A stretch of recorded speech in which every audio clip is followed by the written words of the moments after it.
3 months ago, I learned of my uncle's passing. We weren't particularly close, but he left me one of his houses in the will. I was touched, but just wanted to sell it off. I am a fairly new father of twin girls and didn't need another thing to manage right now. To speed up the process, I decided to travel across the country to live in the house until a sale was assured. My job just requires a laptop and phone, so I was approved to work remotely for the time being. Unfortunately, my wife had to stay at her job, so I had to come alone. At first, I treated it as a mini vacation. I had hoped it would only last a week, but the process was more involved than I thought. I had a realtor taking care of most things, but after a month, I'm still here. I noticed things going wrong right away. Stuff was never where I last placed it. I'd see shadows out of the corner of my eye. I'd lose track of time constantly. I thought it was caused by stress, loneliness. Except for the few times the realtor came by with prospective buyers, the house was the quietest place I had ever been in. Before I completely lost my mind, the neighbor came by with a dog. She was an elderly woman who explained that she had been dog sitting while my uncle was in the hospital. Now that I was here, she thought I should take Buster, the golden retriever. I thought the neighbor might have been forgetful because she seemed to think my uncle had just passed last week. Either way, I fell in love with Buster, and his presence was exactly what I needed. I even thought it would be a tremendous present to bring home to my girls. I just hoped my wife would feel the same way. However, even the dog could tell something was wrong with the house. Buster accepted his new living arrangements pretty quickly, but would never willingly go upstairs. This was all right with me at the time. I thought it would make it easier to keep track of him. Then Buster disappeared. Literally, 1 second he was standing right behind me as I was opening the treat jar to give him a snack. My eyes left him for just a moment to put the jar back, and then he was gone. I ran through the whole house calling his name.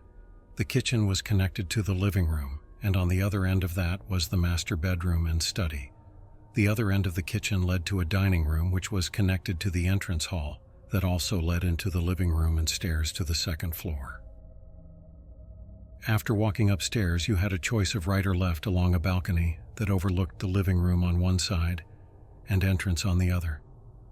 Going left led immediately to a guest room and game room. Going right led to 2 more guest rooms and a bathroom at the end of the hall.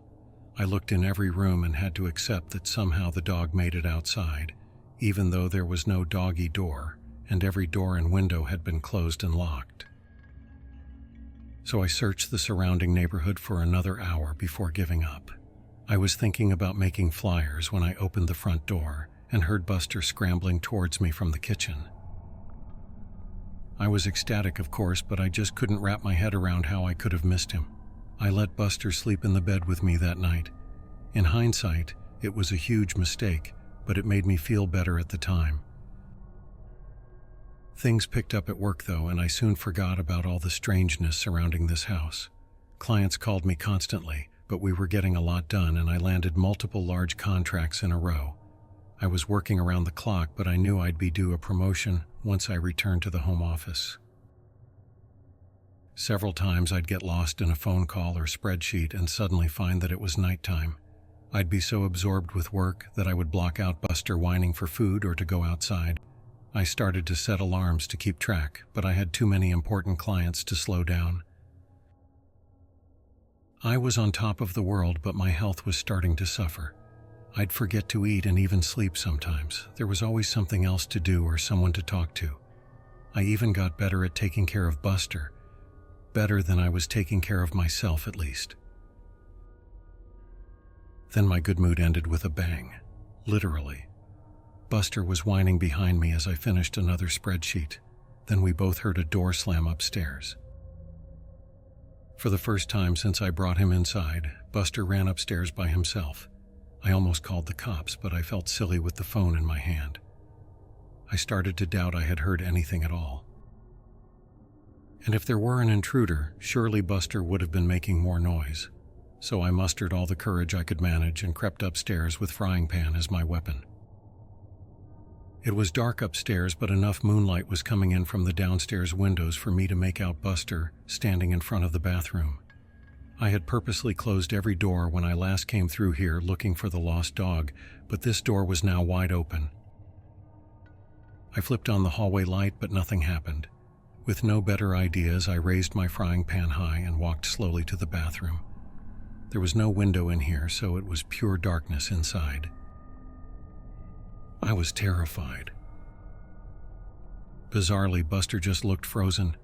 His tail stood straight up and he just stood there, pointed towards the door. I tried to take it as a good sign that he still wasn't barking. That's what finally got me through the threshold and into the bathroom. The whole time, my eyes had been getting used to the darkness, and the bathroom was too small for there to have been anyone there without me noticing. I started to relax when I took a step forward into something sticky. I suddenly realized that I had my cell phone in my pocket. I pulled it out and turned it on to cast some light on the floor. I immediately dropped it at the sight of the bright red liquid that surrounded my feet. I fled the upstairs, and this triggered Buster to follow. This time I had no trouble calling the police. Thankfully, there was already a patrol car nearby, so 2 officers arrived within a couple of minutes. Their powerful flashlights cut through the darkness like knives, but they soon found nothing was wrong with the upstairs lights.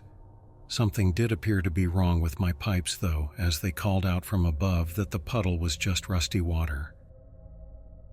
Because of their insistence, I climbed up the stairs again and clearly saw a muddy brown puddle in the bathroom. The banging must have been from a pipe breaking.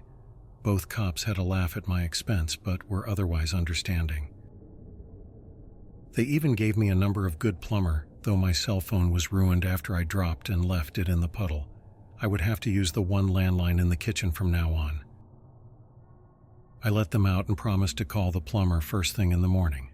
Yet, as exhausted as I was, I couldn't go to sleep over that excitement, so I stayed up to draft some more important documents for my company.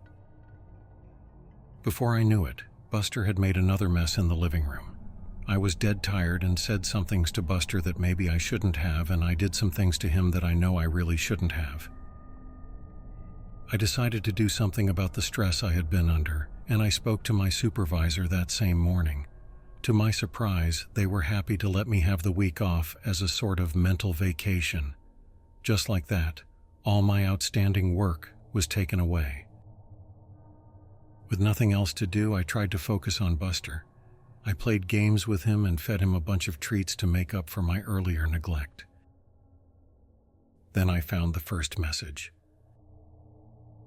I didn't notice it for some time since I had been avoiding the second floor, but I realized that I hadn't actually called the plumber. Before doing so, I went upstairs to see if things had gotten any worse. Instead, I immediately saw a message written in red on the hallway wall. It read, "Losing your mind?" For a second, I kinda did. I was scared to death at the thought that someone had to have sneaked into my house while I was there, probably when I was sleeping. I won't bear repeating everything I said or did right after. Let's just say I hadn't become any braver since the banging. Eventually, I unlocked my bedroom door and made my way to the kitchen with Buster leading the way. I called the police again. Those same 2 officers were able to show up, and then slowly we cleared every inch of the house. Yet we found no one. Everything was locked. No sign of forced entry. The police actually took me seriously, something that bewildered me at the time, and admitted that this isn't the first house in this neighborhood to experience this. There had been a series of break-ins where nothing was stolen, but the police officers still offered to have a car sit outside for the night. Even though I took them up on this, I soon realized that I'd never get to sleep tonight in this house. So I called my only friend in town, and really in the whole state, an old college roommate who coincidentally lived 30 minutes away. He offered to pick me and Buster up in a few hours, so I busied myself with packing up my suitcase.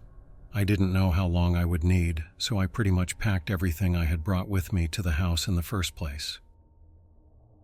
I left my room to pick up some doggy toys when my friend called to say he was waiting outside. I decided to hang up the phone and meet him immediately. I needed the human company, and he could help me move my stuff. But the driveway was empty. There was no friend, no car. I called him back immediately, and he insisted he was outside. I listened to him get out of his car and walk up to the front door. He knocked, and I could hear the door open and an elderly woman greet him. My friend asked for my name and mentioned my uncle. The woman said she had never heard of either of us. After thanking her, my friend left and asked me if I had gotten all that. I told him I must have given him the wrong address. He rattled off the correct one and confirmed he was there. After asking him to wait, and I left the house again.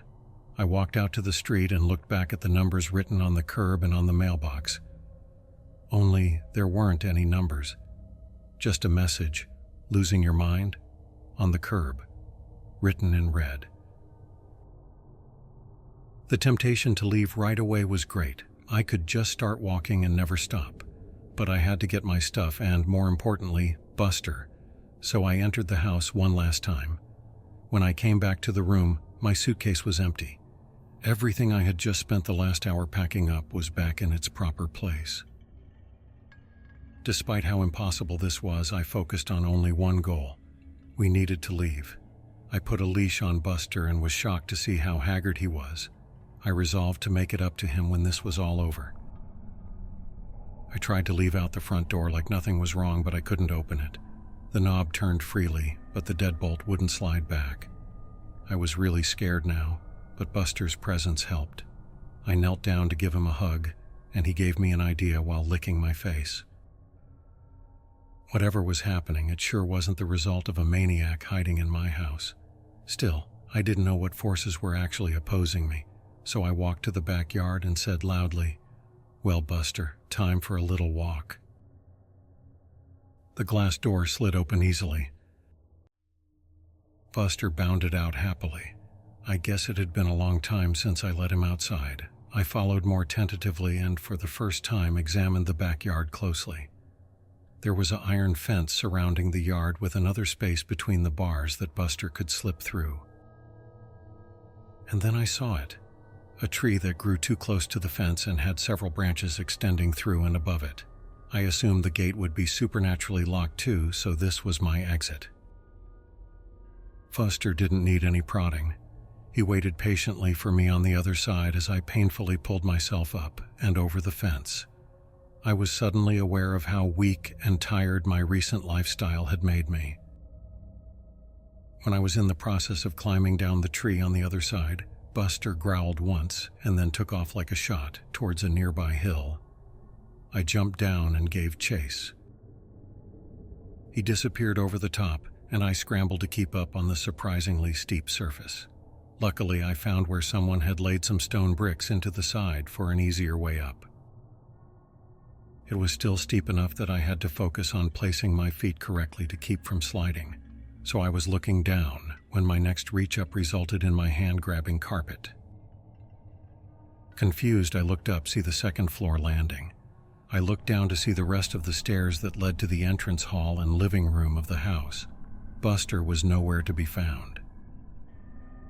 Demoralized and dead tired, I crawled the final steps and just sat on the landing for a while, occasionally calling for Buster. Eventually, the kitchen phone rang. Whatever ghosts were messing with me, I realized they couldn't stop outside forces from helping. I tumbled down the stairs in my haste and landed hard on the cold tiles below, but I was only dazed for a second, and soon was in the kitchen with the phone in my hand. My wife's warm voice filled me with hope. She was concerned that she hadn't heard from me in a while. I couldn't recall the last time I had even tried. She was trying to tell me that my work hadn't heard from me in a week, while I tried to tell her to call the police. Her words gave me pause, though. I asked, "What do you mean? I was given the week off?" "Dear, I thought you were supposed to continue working as soon as you got there." Yeah, but they gave me a week off because of all the stress I've been under. Wait a second. How long have I been out here?" "Honey, you've been gone almost 9 days now." My stomach sunk, but I didn't hesitate to say, "Listen, you need to call the cops. Something is wrong. I think I'm having a medical emergency." I had just been trying to come up with an excuse to limit the amount of follow-up questions, but I ended up realizing that this was actually the most likely explanation. Maybe I was just suffering from a gas leak or brain tumor. Ironically, either of those options seemed preferable than living in a haunted house. My wife asked, "Baby, what's wrong? Are you okay?" I thought I saw a shadow move out of the corner of my eye as I answered, "Yes, I'm okay, but no, I need help. There's something wrong about this house." "You aren't making any sense." "Just listen to me. Call the police and tell him my uncle's name. Tell them to come to this house and an ambulance might be needed. Please help me." "Please help you? Pretty please, with a cherry on top?" I stared at the phone in my hand as my wife's voice continued to come out of it. It sounded like her, but in a mocking tone I've never actually heard from her before. She said, "Does your tummy hurt? When's the last time you ate? I wonder what Buster tastes like." I slammed the phone down, but whatever it was on the other side was right. My stomach was hurting. I couldn't remember the last time I had eaten. On cue, I heard Buster whining from upstairs. Only after I started running towards the stairs did I notice just how bruised and sore my legs were from my spill down those steps. I pushed through the pain and climbed the stairs yet again. Buster was back in front of the bathroom, lying on his side and looking thinner than I had ever seen him. "Losing your mind" was written all over the hallway now, including on the ceiling and floor. I no longer had any doubt the messages were written in blood. Some of them were still dripping. I walked over and picked up Buster while a banging started at my front door. I would have jumped if Buster hadn't been weighing me down. I heard the front door open, and whoever it was identified themselves as the police. I even recognized the voice as belonging to one of the officers who had visited previously. Why can't I remember his name? After calling out that I was upstairs, I turned with Buster and found the hallway stretched before me, many times its original length. Despite how thin he looked, Buster felt heavier than ever. I knew this was all just some sort of trick to not get me in touch with the police officer. I thought I must have really been talking to my wife. She had to have come through with calling the police, and the ghosts just distorted the end of the call. So I started my trek back to the stairs and shuffled my feet as fast as I could, yelling all the way. But then a voice answered the police officer, a woman's voice, my wife's voice. I could hear her say, "I'm sorry, my husband wasn't feeling well. He's resting in the bedroom. Can I help you?" I screamed as loud as I could just to get attention, but it was no use. I heard the officer say, "I'd like to check up on him all the same." Sure, come in. He's right through here." It was right out of a nightmare. I was sweating profusely while every step seemed to get me nowhere. I tried to speed up, but the hallway just stretched further. And then I heard a man's blood-curdling scream from downstairs. Suddenly the hallway snapped back, and I found myself somehow right at the top of the stairs. My momentum couldn't be stopped. I fell down the stairs and landed hard on top of Buster. He howled in pain, but at least he was alive. I saw a long, thick trail of blood go around the corner and under my closed bedroom door. There was still a shadow of something under the door. I painfully crept to the kitchen and grabbed my trusty frying pan before making my way back to the bedroom door, as quietly as I could. My eyes watched the moving shadows nervously. Whatever was waiting there had killed a man. That meant it could kill me. But if it could have a physical impact, then surely it had to be susceptible to a physical impact too. So I raised the frying pan and slowly started to turn the handle.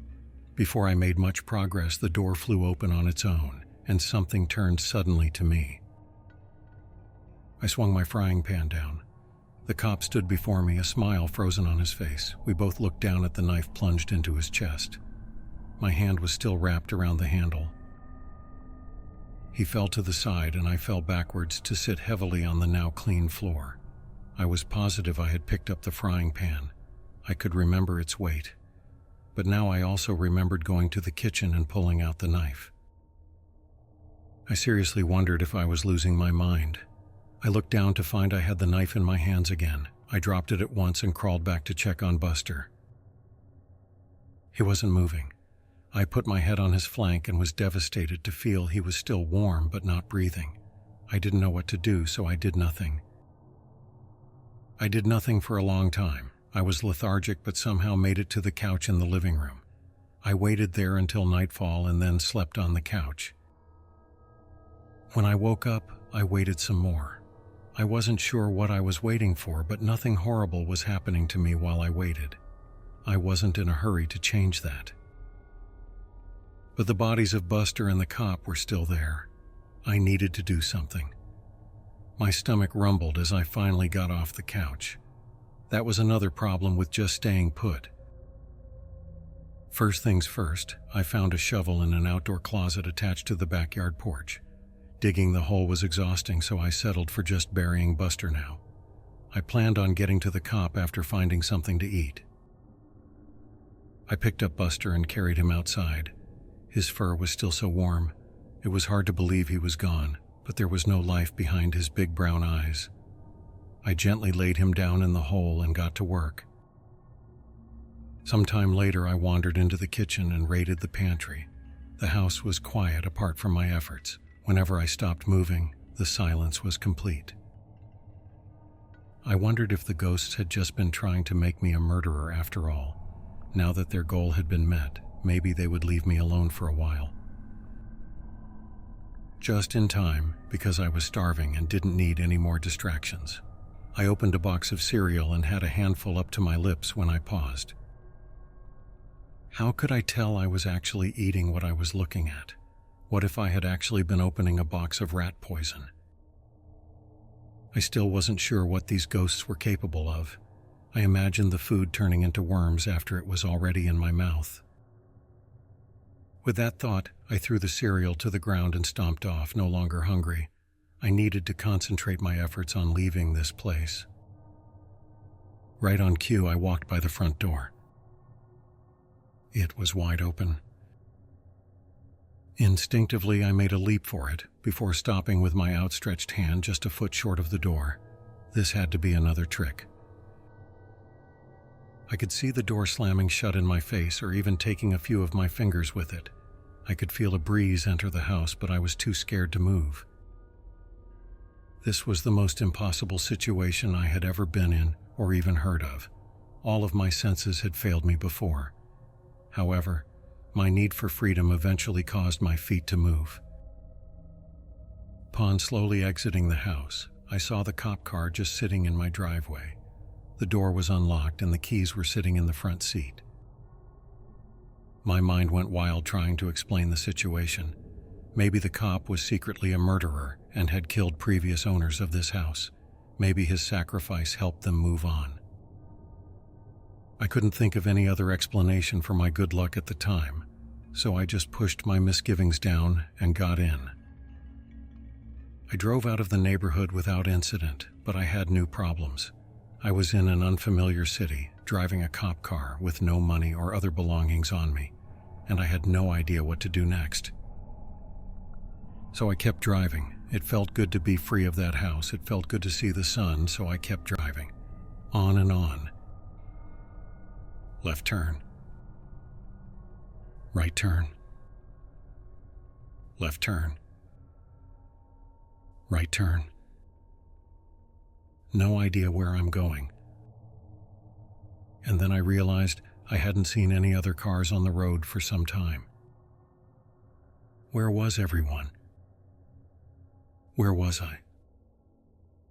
The sinking feeling happened again, in the pit of my stomach, but also around my whole body. I sunk back into the car seat and then realized I was sitting in an armchair. Back in the living room of my uncle's house. My arms were up like I was still holding onto a steering wheel. I started to cry with frustration as I stood up and screamed. How long had I been sitting there with a stupid grin, moving my arms up and down like a madman? I turned around and saw my work laptop on the dining room table. It was on and glowing at me. I walked over to it and saw that something was already written down in this post. It read, "Lost your mind? Good, now you won't mind losing the rest." Suddenly my fist felt weighed down. I raised it to find another kitchen knife in my hand. I dropped it immediately. I erased the message and started to type out a request for help. I ignored the screen and just focused on the keys, but I kept hitting them wrong and another message slowly formed. "I'm sorry, I've disappointed you all. For the last time, goodbye." I could have screamed again, but I noticed something had changed. I wasn't in the dining room anymore. I was in the study. I kept writing and writing and writing, and my own words started to come out. I've sent out emails requesting help. I've posted on the local police department's Facebook for assistance, and I've just tried to keep writing no matter what. This is my latest attempt to keep my sanity. Whenever I've tried to take a break, I find myself in a new room with new horrors descending on me. Once I opened the study door out to a hellish landscape and almost stepped out onto lava. I wasn't sure if it was all an illusion, but I didn't even want to have a vision of my feet burning, so I just closed the door and resumed writing. I'm not even sure this is all because of ghosts. I've been doing a lot of thinking lately, and the truth is simply that I have no idea what's going on. As I've gone over these crazy events, I've realized that I can't recall my uncle's name or what he looked like. I'm not sure I ever had an uncle. I'm trying to think really hard about how I came here. Did I fly, drive? I can't remember. Have I always been here? Even weirder, I can't remember my realtor's name or even what gender they are. I've met them in person several times. Why don't I know things I should? I can't even remember the name of my daughters or my wife. Am I even a father? Am I even a person? I know I must be because here I am writing in this small study. But now that I think about it, I can't remember who my parents are, what they look like, or anything about my childhood. Now I just remember this house and all the nightmares, waking and otherwise, I've experienced here. I'm feeling a lot like I was back in the cop car. I found a way forward, but I really don't know what to do next. This is not a way to live, and I'm getting more and more tired. I'm so hungry. And I'm finding it harder to focus. I keep hearing voices, and they're getting louder. I know if I stop writing, I won't last long, but I'm running out of things to say. My hands are tired. I'm tired. So tired. The quick brown fox jumped over the lazy dogs. I need to keep writing, but I don't know what to say anymore. What's my name? I don't know. I'll die if I stop writing. I'll die if I stop working. Lazy dogs. Dogs of Buster. I miss Buster. I wish I could pet him one last time. But was he ever real? Is anything? I'm so tired. So hungry. I need to focus. The quick brown fox jumped over the lazy goodbye. I'm sorry. I'm sorry I've disappointed you all. For the last time, goodbye.